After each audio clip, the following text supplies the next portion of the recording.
you guys, we are back again with another episode of Dynasty Queens. I am your girl, Nia J, and I have my beautiful co-host with me, Pamela and Nicole. Oh, yes. What's up? So we would love to welcome a special guest, and she's very particular to us because we know how she knows how to beat a face, honey. Like, no question about it. That. We have the lovely Shanise with us in the building. Yes. Welcome to the Dynasty House, babe. Welcome to the Dynasty House, Yes. Shanise. Hello. Yes. So for those who are not fortunate enough to know you, give us a little bit of background about yourself and where you grew up so that we can, get some insight. So, Mount Airy, Philadelphia, born and raised. I grew up in Uptown.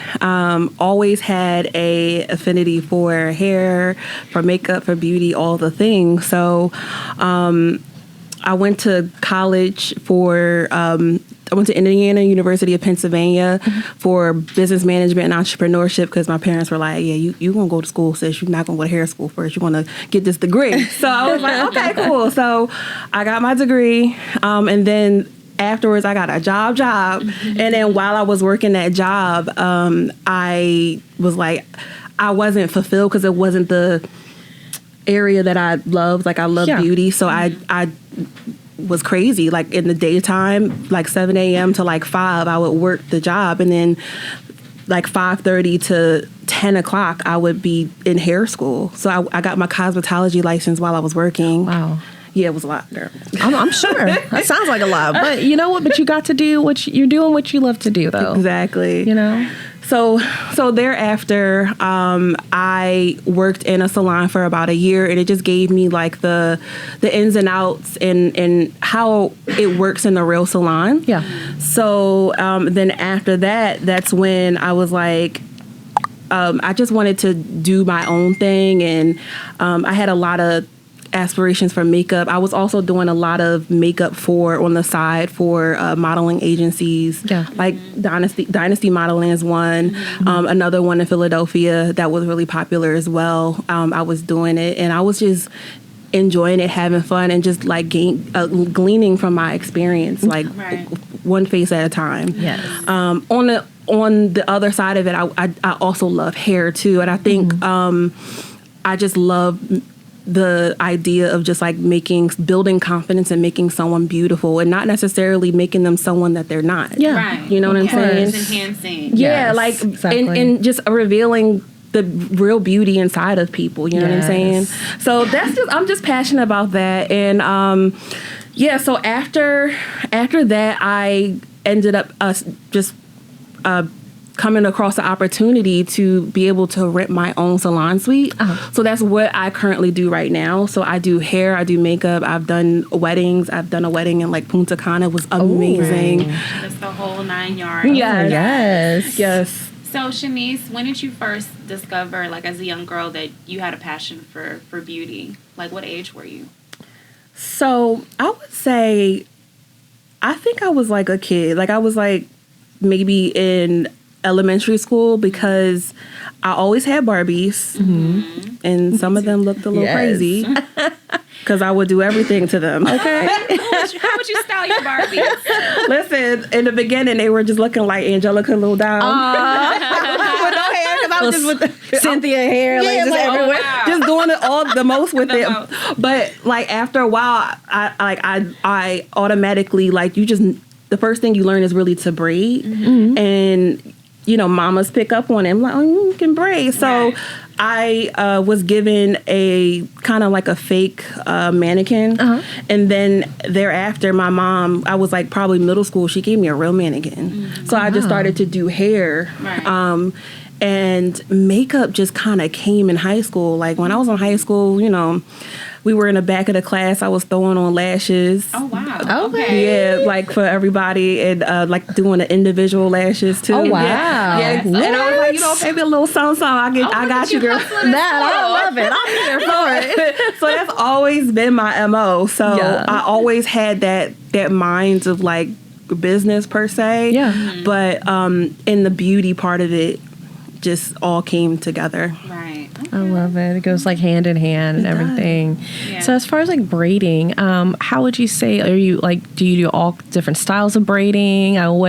What's your repertoire look like for braiding? So for braiding, natural hair, I do individuals. I've done, the cornrows with extensions, feed-in braids, all of that. I also have been, like, honestly, it wasn't on my bingo card, but I really got into locks. So, like, if you look on my Instagram page, it's so many of my clients with locks, and they're clients who just, I didn't have the reputation for that. Yeah. And they were like, you could do locks. And they were like, you do them on me. And I was like, okay, you trust me?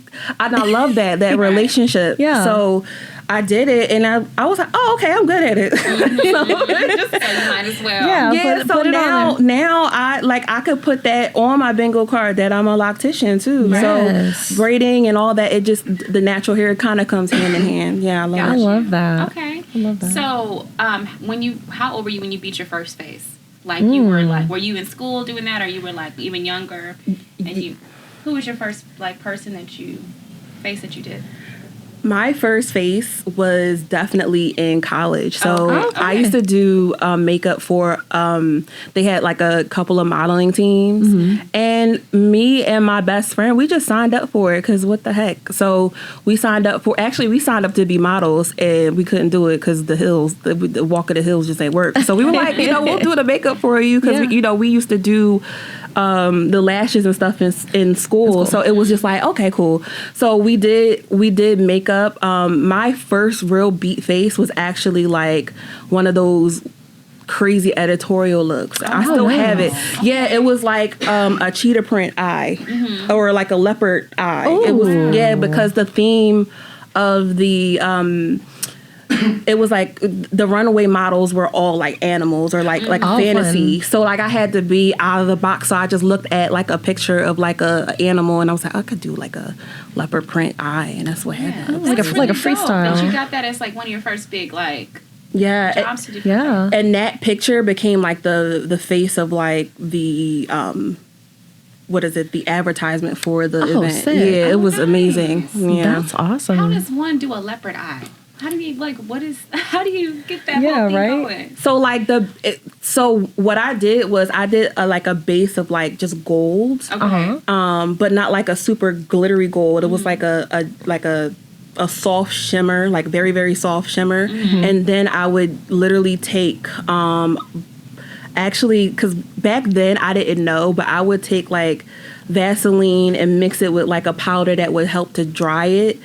Like, you know how you use face powder to get rid of so I did this crazy Vaseline. I put like black pigment from like a powder, from like a palette that I had. And then I did Vaseline and like a little bit of the powder, and I just made the design on the eye, and it stayed. Really? Yeah. Which is interesting because it's Vaseline. What made you decide to use Vaseline? Because I needed something that was like I think the substance of it kind of made the powder pigment like stick. If you think about like what lipstick is, it's literally like pigment, and then like it's a situation. Exactly. So Vaseline was my base, and that's what I had. Gotcha. And then you gotta use what you got. Right. Yeah, because I was in school, like I didn't have no money, so it wasn't like I could go to like Makeup Forever or something like that. And I was in the middle of nowhere. I went to IUP, you know what I'm saying? Yeah. So it wasn't like any big malls where you can get like real makeup things. Right. So I had That's crazy. Yeah. I would have never thought it would make like a tacky consistency because we look. My mom used to put Vaseline on her like crow's feet. Vaseline is like a fix all. You know what I mean? Yeah. So that's interesting. Yeah, I learned a little something new. Yeah, a little makeup hack, like you said. Exactly. But it makes sense though, because like she said with lipstick, that's when you look. I'm like, okay, it's a cream base and stuff. Okay, that's really cool. Yeah, but you gotta like really. I had to really like dry it up, but still make it so I could like apply it softly on the eye, so it's black. Gotcha. Right. Yeah. So stick. Exactly. Now I got a question, a this or that question. Now we were talking about you and your individual lashes that you were applying. Now you personally, are you a strip lash girl or are you a individual cluster girl? I'm a strip lash girl. Oh, okay, I heard that. Listen, you could get a quicker application and honestly, sometimes even a nicer look with a strip lash. Like, there's so many strip lashes where you just might as well just use that instead of like the clusters. Gotcha. Unless you like, what I would do is I would identify like the client, because like some people just they just don't wear makeup. Yeah. So I would do a little like light cluster on somebody that, you know, just has not worn a lash a day in their life. Right. And they're like, I need my wedding done, but listen, I don't do this makeup thing. Right. So it really depends on the person. And it comes out nice, but baby, the ladies who are like not afraid, lashes. Yeah. And then to add on to that too, you know, nowadays the girls are doing what is it? They put the little adhesive under and you put it under. Oh, I've seen How do you feel? How y'all feel about that? We did that a long time ago. Like when I was in school, we were putting it under because it does make it look natural. Yeah, it makes it look natural. But yeah, I mean, right. Strips. It's strips still girls that do that to this day. But I've experimented with both. You know, strips, and then also I was doing the extensions for like 4 years. Yeah. But what I noticed is that I was starting to lose my lash. Like I was looking like a little bald eagle. Like once, you know. Not a bald eagle, girl. If I wasn't consistent with my refills and stuff, and I wanted to just go natural, I look crazy. Oh, shoot. So I figure strips. yeah. Do you know why that happens, or like why that can happen? Yeah, I actually took a class to get certified to do lash extensions, and then what I did was I got them myself just to experience that, and I experienced the same. Oh, wow. That adhesive in the lash on the individual lash is just too heavy. Yeah, I think that's what it is. And it breaks the follicle, huh? It impacts the hair follicle. It's kind of like if you were to put a heavy extension on like one strand of hair, it just kind of comes out. That makes sense. Yeah. And then the maintenance of it, like you really gotta go back and you gotta brush it every day. Yeah. It's a lot. It's a lot. You gotta wash them too. So then you got lashes falling out left and right. Yeah. And I don't know if you experience this too, well, either one of y'all, but I used to do the lash extensions, but I had a latex allergy. So the glue I would literally just like scratch them off of my actual lashes. I would end up getting ingrown eyelashes, like ingrown hairs. Oh my God. Which would irritate, you know, I got allergies, so it would irritate my eyelids even more. So they'd be big and inflamed like all the time. So yeah, I don't know if y'all have ever heard of that, but yeah. And the glue is like, it's no joke. Like it's no joke. It's really, really, really strong. So I don't know. At least like with these, that you could just pop them right off, and you can get glue. Like you said, you have an allergy. You can get glue that's like hypoallergenic. Yes, like, exactly. So you could it's better for you, in my opinion. And also, Definitely. I've noticed like with a couple times with me, maybe like 2 or 3 times, my eyes were red. And I think, you know, if they don't close them completely with the little tape and stuff, and it gets in your eye, the glue, your eyes will be red for like a week. Yep. Girl. And no Visine or nothing is gonna help. Yeah, what I was told is that like you can't wear contacts while you're getting the application because nobody ever told me. No one told me that either. Yeah, because like your contact is on, and it's already kind of taken away some of the air flow from your eye, I guess. So like once that is happening, that's what she told me. Like it definitely impacts it, and that's why every time when she took a picture, anyone that had contacts on, their eyes were red. And my eye was red too, and I was like, that almost that sounds like a lawsuit, like waiting to happen. Because I've been to several different places, and that's never been in like any of the fine writing. They've never said anything like that. Don't wear contacts ever. Yeah. So I think that needs to be implemented in any, you know what I'm saying, like in any like business that does like extensions. And I used to go to one of those chains. Oh yeah, same. You know what I mean? Same. Like, the chain that people know. Yeah, that one. I would go to that one. And one time, some lady messed me up. She jacked me up all the way. I was like, it hurt. Oh. It was under here, and it hurt Oh, for like girl. a week. Yeah. That was the worst experience. I made sure I changed lash techs after that. Yeah. I was like, wow. Yeah, I could see how it could be painful because it's it's a different sensation. Yeah. And you gotta have like that's your whole day versus like a strip lash. That's like 10 seconds. Yeah. That's like a whole. You gotta schedule that. That's your whole day. Yeah. And the maintenance again, because like if they fall out, it's weird putting on another lash over top, because if you take off the strip lash, it can impact your lashes. Like that's really when your lashes come off. Right, that part. Yeah, and then but you don't want to like walk around with gaps. You know what I'm saying? Right. Be literally looking like this. Like where's the rest of your hello? The lashes throwing up gang signs. Like. and you see that and you just wonder why, but sis can't put on a strip because it's going to mess up her lash. Like that. Strip it all the way. So Shanise, let's let the viewers know, what will they find in Shanise's makeup bag? Like the little small compact makeup bag in your purse. What are like some necessities that you have to carry with you, you know, on your little outings? Okay. So I have a lot of Clinique. I have a lot of MAC. MAC for sure.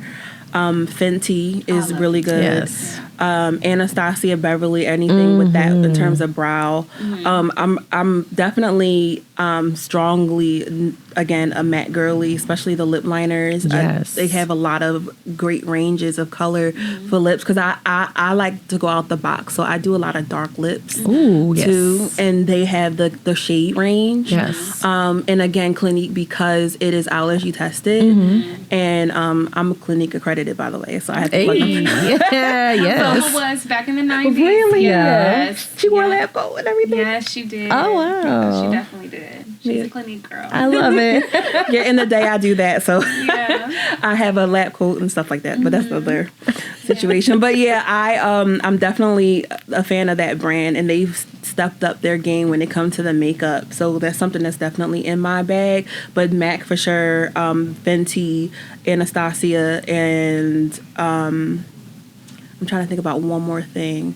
I feel like people shade drugstore, but I'm gonna be honest, some of their lips stay on longer than the things that are expensive. Yeah. Like I would definitely hit up some Maybelline for a lip, and it'll stay on all day. That's true. Yes. Yeah, Maybelline got a good lip. They do. They got a good lip. So and they have some shades that are again out of the ordinary too. Like they have like this grayish purple that I kind of like to wear. I got that. I know exactly which color you're talking about, girl. Yes. So I don't hold back on like my options. I just look and like, all right, let me try it. Right. Yeah. I think one of their best products I've ever tried from Maybelline, it's their vinyl lip. It's the liquid and you just shake it. It's fun. It's a fun process. You shake it up. Yeah. And then you put it on, and it's almost it literally looks like you're wearing vinyl.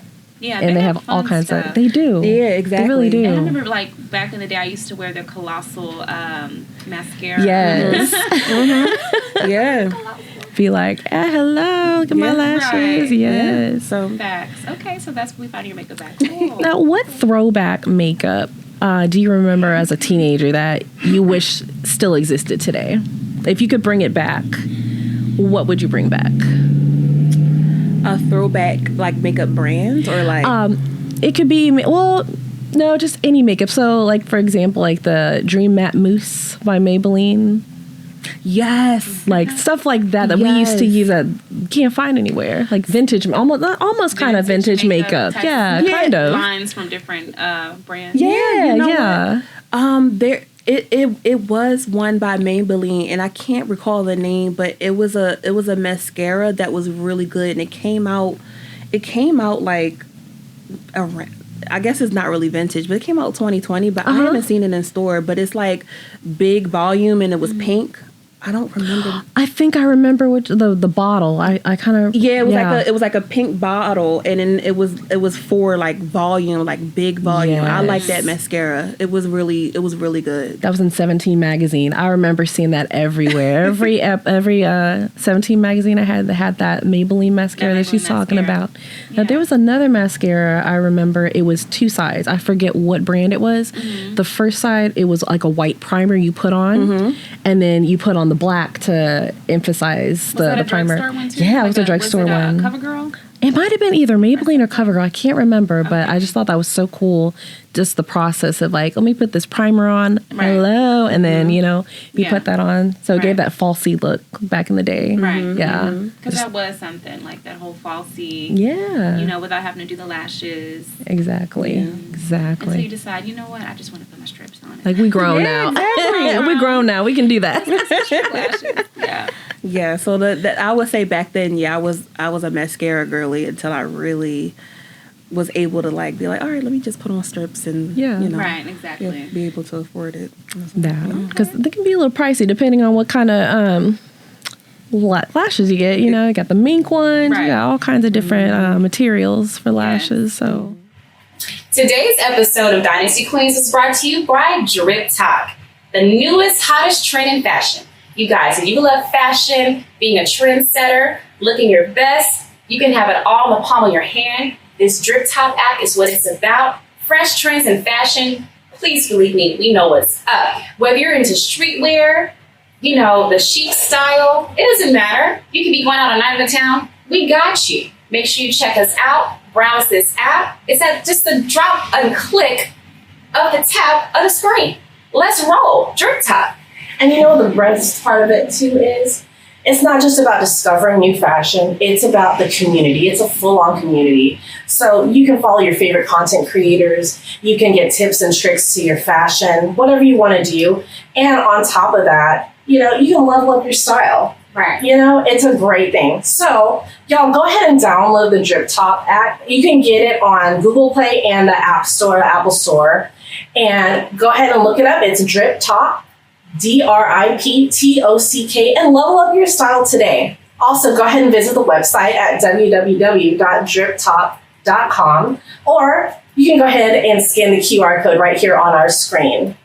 Y'all, don't forget, stay bold, stay fresh, and stay all together with Drip Talk. Okay, I have a question because a lot of makeup artists have different opinions. So if somebody comes in and sits in your chair and says, I want a soft glam look, what does that mean to you? Because sometimes you'll see soft glam, you'll ask for something and get something else. So what is soft glam to you?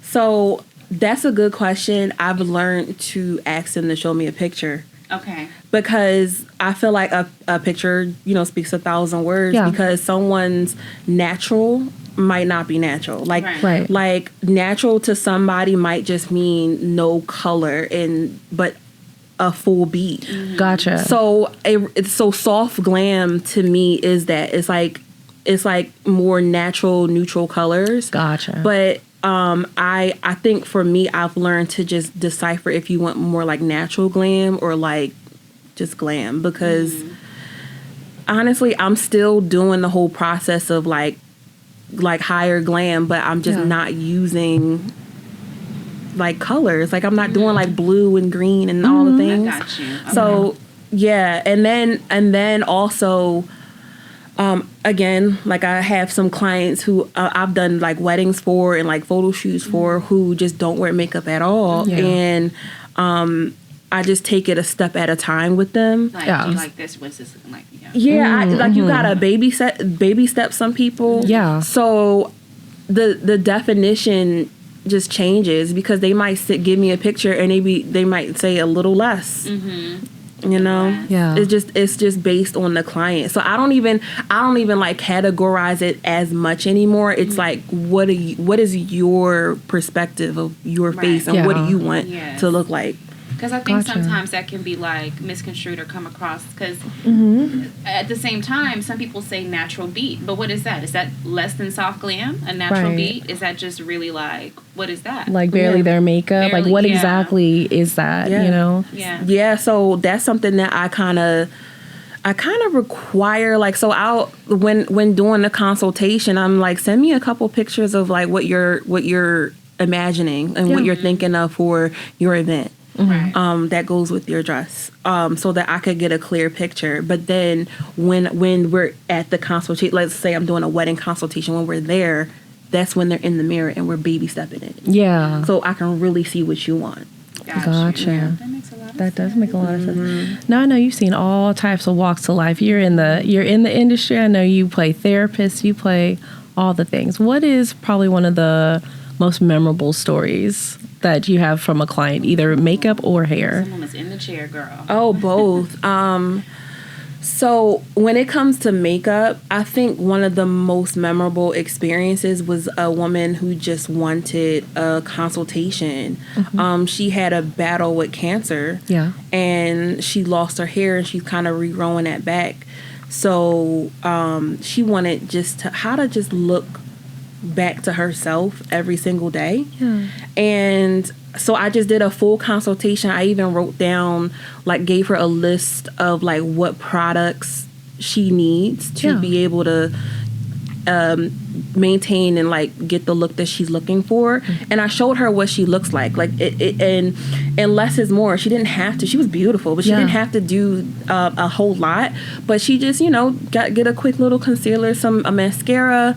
She didn't have hair on her brow, so I showed her how to create a brow. Nice. I really like those moments because it just makes me, like, happy to be where I'm at. Like, those are very fulfilling moments for me. Right. So that's makeup. But hair, I feel like for me, again, it's the restoration of people's hair. Like, people come in, and just like the lady with that battled cancer, they come in, and it's like, personal care is very vulnerable. So let's say I had a client that came in and, like, the middle of her hair all completely gone. Yeah. And honestly, it breaks my heart. And I have it had a few people come in, like, lately come in like that. And it's due to stresses of life, everything. So I just take those situations. And listen, I pray. I'm praying girl. So I pray for them. But I also ask God, like, how do you want me to proceed in this? Like, what should I do? And I just get I get inspired. I get the answer. So, like, the one lady, she was completely, like, didn't have any hair. It was like as if you were to, like, get your hair cut, like a boy getting their hair cut. The whole middle was just gone. So you couldn't even pull it for a braid. Oh, wow. Yeah. So what I did was, I gave her a routine. I gave her also products to use at home. Yeah. But then on her next visit, she got her hair colored. I had to, again, ask the Lord, like, what am I going to do with this? Yeah. I did individual braids around her perimeter. I braided, like, one braid going around the center, and then sewed down a net and crocheted hair onto the net. And she was able to wear it up in a ponytail. Oh, that's beautiful. So she completely looked as if she didn't have that issue. Yeah. Wow. And it was just some of those quick thinking things. And I was able to really, like, put, like, some oils in the middle of her hair. And I'm like, this is how you maintain it. So I'm happy to see when she comes back. I've had people who had, they gone through the stresses of life. Hair completely came out, like, in the middle. Use certain oils and it grew back in, like, a couple months. So, like, those are some stories. Oh, yeah. Now, I did have a question. There is, I've seen it everywhere. I might be pronouncing this incorrectly. It's minoxidil. Do you use that, and do you feel that gives results as far as hair growth?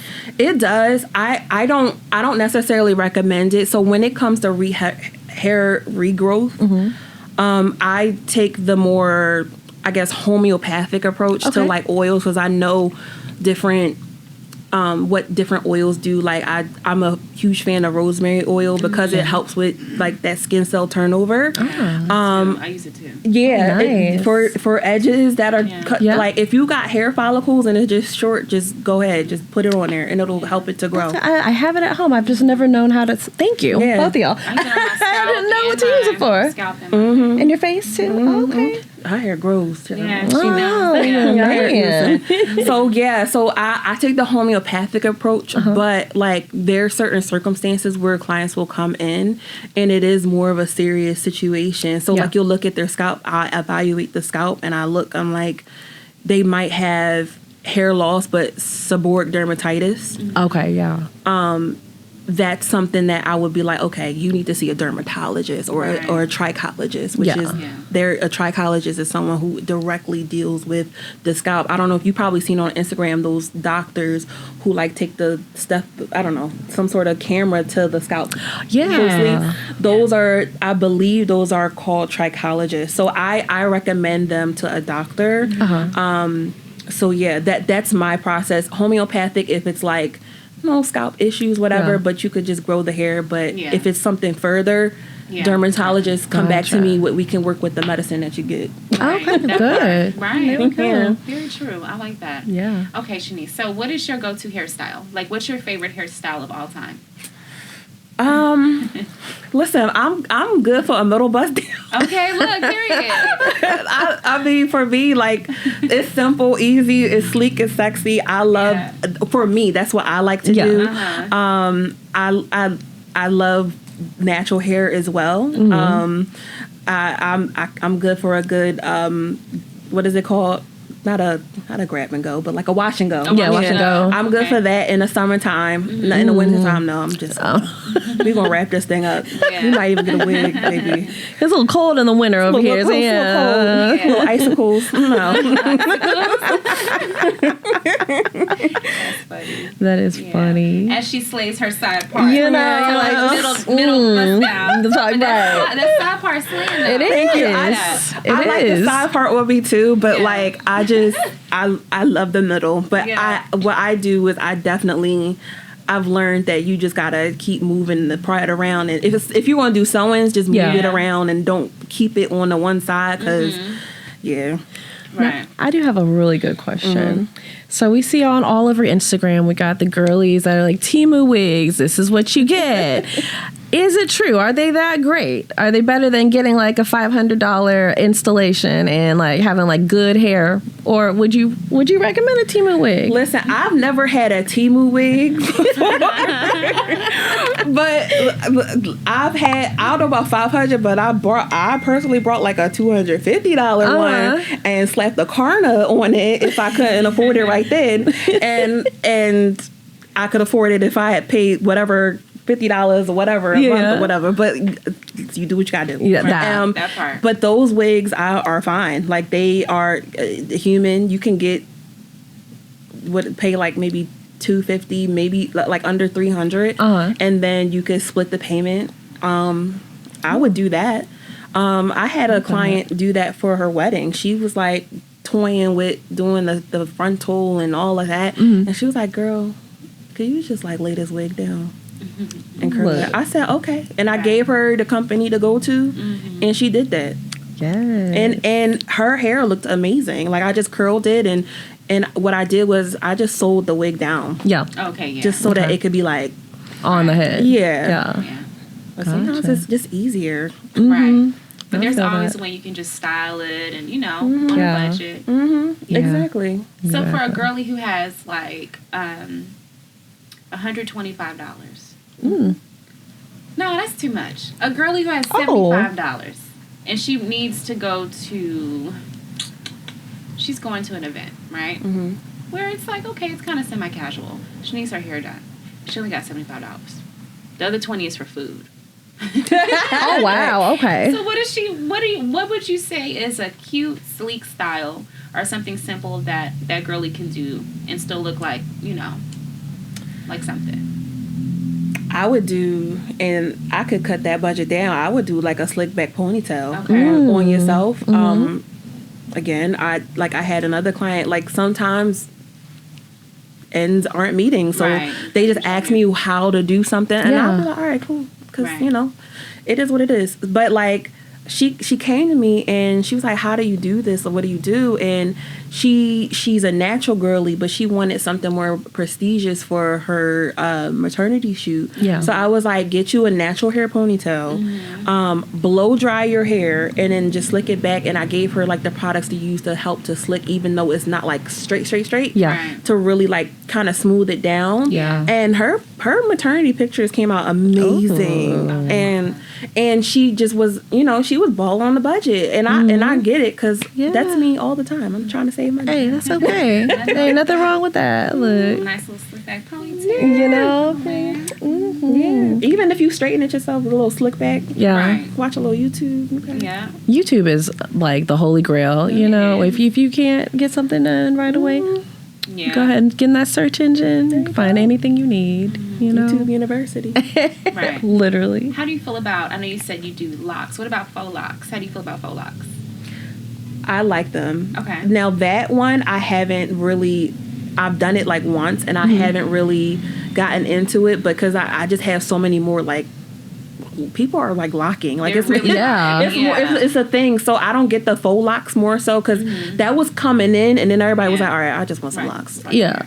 But you know what I also see is people that are locking up, and then like after a year or so, they're like, oh, let's go back to, I'm seeing that they're not really true dreadheads because they're not thick. This is a trend. I'm noticing. Back in the day, dreadheads, you stay a dreadhead like 25 years. Yeah, like, you're not playing your hair all the way down here. Right. But I'm really seeing that, you know, especially with the women, even the guys too, they're cutting their hair. My brother had locks for a couple years, and he'll grow his hair out and cut it, but now he has a fade. But his wife, he just got married, so his wife made him cut his hair. Like you knew, happy wife, happy life. So, but have you seen that too? Like clients who are like unlocking, like, let's take it down. Yeah, I had that experience where someone patiently took out all their locks. Yeah. And came to me and was like, Shanise, my hair is out of locks. Clip my ends, do what you gotta do. And I did her hair, and her hair looked amazing. Like, it was crazy is that, like, her hair was already dense. So I think that's what she was trying to, like, avoid is, like, her hair thinning. Yeah. Because some people in their hair texture, maybe the lock is pulling a little too much after a while in some areas. So she started to notice, like, all right, now, because she was like, I never want to be one of them people where they locks is, like, real thin. Yeah, I understand. Exactly. So that's really, like, the common reason why they take them out, outside of just wanting a change. Right. But, like, she took them out, and then I just did, like, deep conditioning, just, like, protein treatments, and it came out. She got like a good, like, press and curl. Girl. The switch up is real. It's crazy. Yeah. That's just I haven't really seen that trend, but it's happening a lot. It's just like you pay so much money to get your hair done like that. Like, just you know, either get with the program or you know. You made that big decision to do that, so right. That's why I'm like, I would give. I've never tried faux locks. I'm, you know, the knotless braid. I get all that kind of stuff a lot, but I haven't got faux locks, and I think I would experiment with that. Yeah, I don't see myself locking up because I like to change my style too much. So I understand why people after a year they're like, you know what. But I have noticed that the girls that lock their hair is long. If they take it out right and don't rip their hair out when they're, you know. Their hair grows while it's locked. It is because it's like the ultimate, like, protective style. Yeah. It's. I thought about it before, but she's like, my bust down. Right. No, I was about to say that's your go-to. That's your go-to. You know. Yeah, for real. I saw this. This was crazy to me because with my hair texture, I have the mixed girl hair, so I wash like twice a week in the winter because my scalp gets really dry and just moisturizes a lot. There was a woman on Instagram. She stopped washing her hair after 2 months and then claimed that her hair self-cleans itself. Oh, bye. That's what I said. No. What? You're the expert. Let's talk about this. What is she doing? And obviously that sounds crazy, but do you think that that's a thing? She tried to put it in words like, everything self-cleans itself. Like, no, absolutely not that. I don't know about that. I mean, our bodies don't self-clean. Right. I just thought that was wild. I didn't know if that was like a thing that people are if it's trending or whatever. I'm like, that's nasty. I mean, for like people who, depending on their curl texture, washing the hair could be overly washing can be too much. Like, I'm more like you, where at least I gotta wash my hair every other week, or it just. Yeah, my hair just be like... just gritty and that. I can't. But some people who have a denser, like, curl pattern, if they wash their hair too much, like what's crazy is that like people treat like denser curl patterns like they're like rough. No, you have to be really gentle with that. So I wouldn't wash as frequently. Now they could probably get away with that every once a month or even 6 to 8 weeks because it's a long time. That's why you see those girlies wearing the natural styles and they wear it for a while. And then or under a weave or something like that. Like I don't recommend that, but like still like they're able to kind of get away with it because like the natural oils in their hair is just like helping the hair to grow. Gotcha. Yeah, that's true. You know, different hair textures. But what she said about just cleaning itself. Yeah, she was saying like the oils in my hair cleanses my scalp. Girl, you need to cleanse your scalp. No, that's it's awful. Not clean. No. Even then it's not clean. No, just at all. Just oily. Right. Got some sweat up in there too. Yeah, it probably stinks. Yeah, that part. Because hair carries a scent. Yes, and it does. Did you hear about old girl from the Parkers, Countess Bond? She had a wig on her head for like 6 months. And when she removed it, it was fungus. Oh no! Oh no! I've seen that before. Oh no! What are your words on that? What are your thoughts on that? It doesn't surprise me. I've seen that before. I've seen a weave kept too long. Yeah. I've seen mold. Like it gets hairy. So. Oh my god! Oh wow. Yeah. Like, give me worst experience. Oh, good. Mold, good whatever. What's the worst thing you've seen when you took the wig or the weave out? The mold? That and Bugs? It was like really gummy. What was gummy? Like, and that's when I'm like, this is a situation for. But yeah, I mean, but if you go to see it's gross, but it doesn't bother me because exactly when you go get your license, that's really what they prep you for. They don't necessarily give you the styling techniques and all the newest stuff. They give you, if a client walks in and you are certified by the state, how are you going to handle this situation? Gotcha. Because the state is about it's about safety. Yeah, of course. So like some clients you just can't take, and you just have to be honest. Like, hey, I listen. I'm not equipped to be able to handle the situation. This is deeper. I think even nail techs should do the same thing. If you see some sort of something that requires a doctor to be able to help you, fungus or something. Right. Yeah, I'm just PA state license. I'm not a doctor. Right. And there's a difference. And that's what I saw. Luckily I was able to kind of deal with it, but I did tell the client like, if like we can't continue to service you under these conditions. Right. But she respected what I said, and that's when she brought the shampoo from the doctor to me, and she's been my client ever since. And I think I've had her as a client since I was in hair school. Oh wow. Yeah.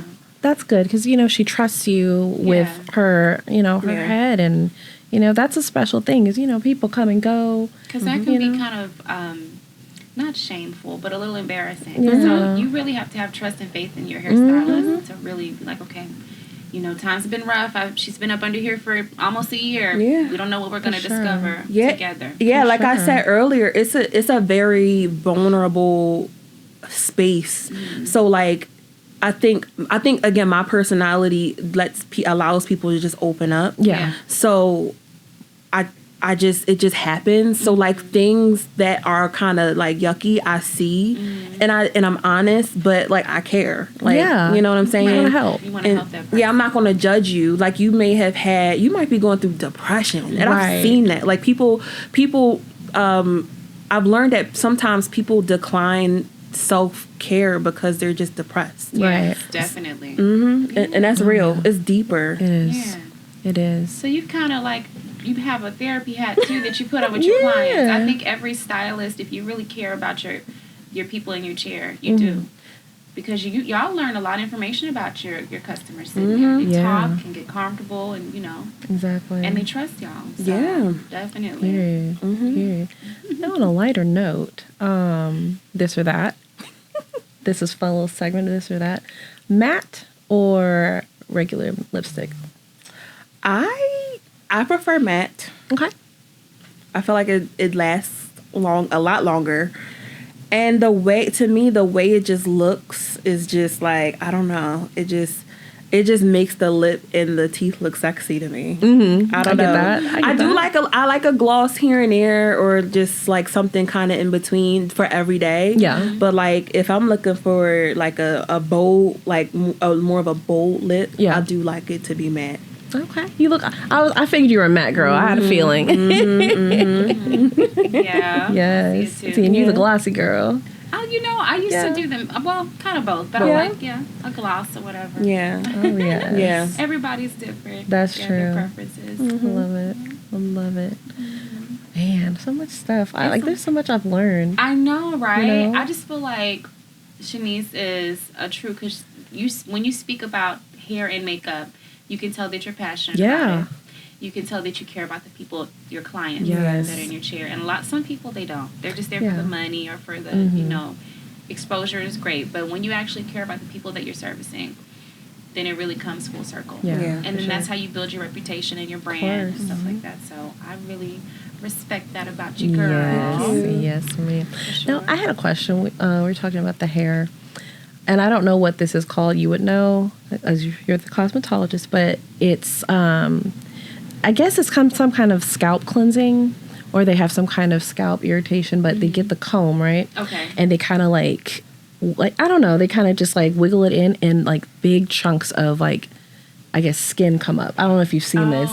That sounds like psoriasis. Is that what that is? Psoriasis? Yeah. It's like, I'm gonna get into terms, but like, again, I've had that with someone who has like dermatitis. Yeah. And a lot of it is what you eat, genetic, and then just but like it. I go to tell them, go to a doctor. Yeah, for that seems like. And you do like prep the hair, or I'll just use like a what is it called? A co-wash first. Okay. And then, and I have certain things. Again, I partner with oils, like tea tree is antimicrobial, antibacterial. I'm sorry. So like, I definitely use that to help to get rid of some of that. But you do have to kind of get it up first, and then let the tea tree kind of sit with the shampoo. Okay. And it kind of heals. Yeah. Oh wow. Because sometimes I see videos and like the scalp is super red afterwards. Yeah, I've seen those too, where it's I'm like irritated. It's so it look irritating. Yeah. And I don't like that, but because that comb. So like sometimes I like when I have that, I'll just let the client sit and just let it. Right. Yeah, and then it comes out, and the scalp looks calm. Like that to me, that redness gives me like inflammation, and so again, doctor, right? Like some things like we're not trained on, like that's some things that are next level, but I'd use homeopathic means to get it done. I love that. Yeah, good to know. I got my answer and my question. Because I was wondering what that was. Like, what in the hell? Right. And that doesn't necessarily have to be because the scalp was dirty. It could just be like a really dry scalp situation. So for our girlies that are doing beauty on a budget, Shanise, give me your top 3 drugstore shampoos that you would recommend. That's a good question. Back in the day, I did like how Herbal Essence hydrated the hair. My hair, like my comb was able to go all the way through. Tresemme is good. What else? On a budget. It's so hard because I just been more. I don't do head and shoulders. I feel like that makes the problem worse. I feel that. Like you just gotta get a clarifying shampoo, and if you add a little tea tree oil in that shampoo, it'll help to get rid of those flakes and the inflammation on the scalp. It's healing. So just learning how to heal yourself, like treating yourself internally but externally using some of the oils that God created. Right. Yes. Tea tree oil. That's a good one. Yeah. Yes. It has so many benefits. Okay. Well, guys, we are so glad we've had Shanise come by. Shanise, please let the viewers know your handles, where they can follow you on social media, and what you have coming up. Yeah, so on Instagram, you can follow me at NBL Beauty LLC, at NBL Beauty LLC. And coming up, I am looking toward growing. Like, I just want my own establishment, my own business. Not my own business, I have that, but like my own building. Right. Instead of just renting like a salon suite, I want to expand. Yeah. Also, I want to just teach others in the way. Like, I like imparting. Yeah. Pass on down. Yes. Yeah. So that's something I want to do, get my own building and impart things to others and grow my brand. Maybe even glean into the eventing space where, you know, because I haven't seen things like hair shows done or makeup, hair and makeup shows done. So I'm just kind of looking into that direction. And that's where you'll see me. I feel like after the Super Bowl, Philly gonna be popping. You know what I'm saying? I think they already calling us the Emerald City. So I'm happy to just be here, and I'm proud of us. You know? Yes. Yeah. Yes. Okay. Love to hear it. Wonderful. Well, guys, make sure that you guys comment. Let us know how you feel about today's, episode, and if you have any questions for Shanise related to hair health, scalp health, makeup questions. That's what we're here for. Make sure you also, like and subscribe to the channel. But yes, it's been a really good one. It has. Love of course. And in closing, of course, I am Pamela Nicole, and I've got my gorgeous co-host, Mia J. And this is Dynasty Queens.